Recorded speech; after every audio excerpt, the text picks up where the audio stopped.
Learn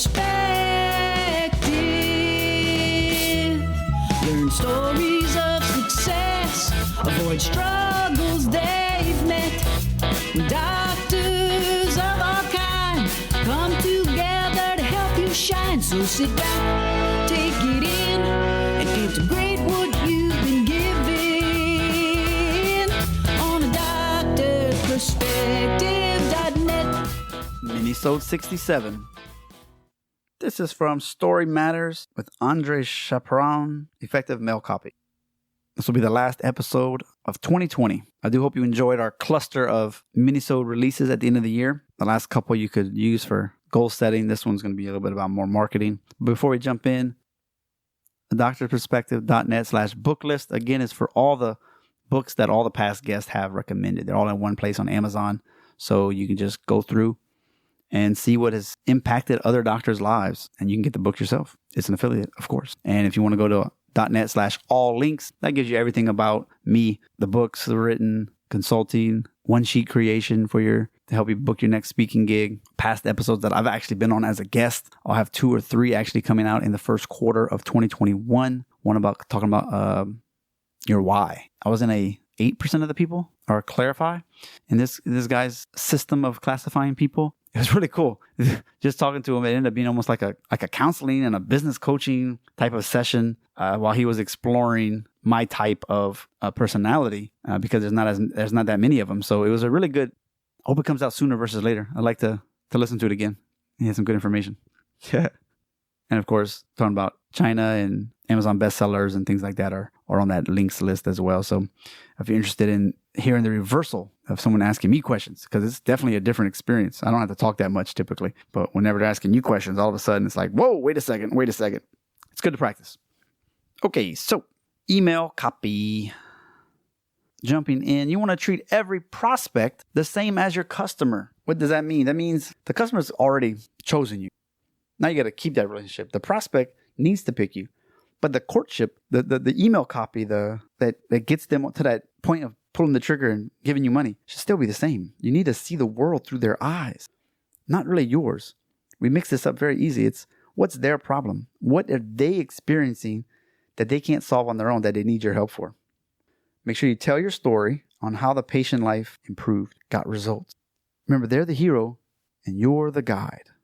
Now, we can find inspiration for this outside of normal marketing. You don't have to buy the YouTube ad in front of your video with a guy with I got the Lamborghini and I got a big house. I'm on an airplane. You don't own any of that stuff. Isn't that a pet peeve? I'm a coach to coaches. I bought a program. I repackaged it. Boom. Now I'm selling to somebody else. Yeah. So frustrating that there's such a market right now of people just no business experience. All they did was they're 20 years old, took some courses. They got charisma. They're good at marketing. People are impressed by that and they buy. Kind of frustrating. Anyway, that's a side tangent. Someone you might want to look into is Noah Kagan, or Kagan, whatever he says it. And then Seth Golden. They both got blogs and programs and things. Those are some books. Amazing marketers and storytellers. Find them through my Amazon links. Haha.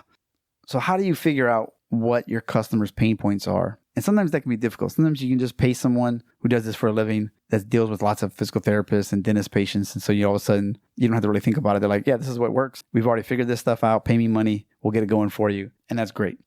And some of us, we don't have the ability to do that right now, or we're starting out. And so we're revamping our webpage. How do we discuss what makes us so unique and not just a commodity and price shopping? One of those ways where we can find inspiration outside of our own profession is to be a customer again. What bad experiences did you have buying a car, used or new? When you were going to rent an apartment, what was that like? Buying a house, what areas got you frustrated with your realtor, with the title company, even at a doctor's office? My goodness, when you go to a doctor for yourself, is the front desk saying hello? Does the doctor even give you time to talk? Are they trying to upsell? Is it just you don't get enough attention? Did you get enough attention? I guess look at the good and the bad, really, and take notes. That's the whole point of this podcast, too, is finding out what's working from other professions and then thinking about it and integrating it to your own so it works best. So once you find these bad things, evaluate what you're doing in your clinic and fix it. If you experienced a terrible webpage, what made it terrible? Make some notes. Look at your page. Oh, no. Are there some similarities? Fix it.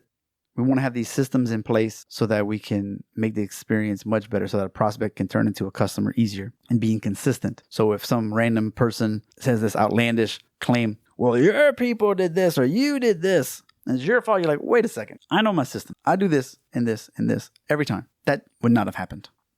Sure.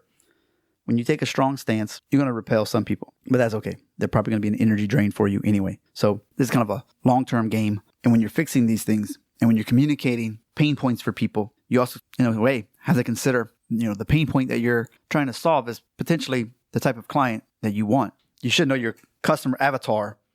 Who's Jacob? Is Jacob the 34-year-old who's trying to get back into the gym while juggling 2 kids and a wife and a job that requires 50 hours a week? Is that your ideal client? Or Sally? She's got a stressful job. She also has to deal with being a single mom of 2 kids, but also has all those things in life that goes with those types of scenarios. If that's your avatar, what is your marketing going to look like? What pain points are you going to solve? So you may turn away Jacob with your advertising for her, and that's okay. But there's probably going to be some overlap as well, Answering these questions based on the type of customer you want is going to be definitely helpful.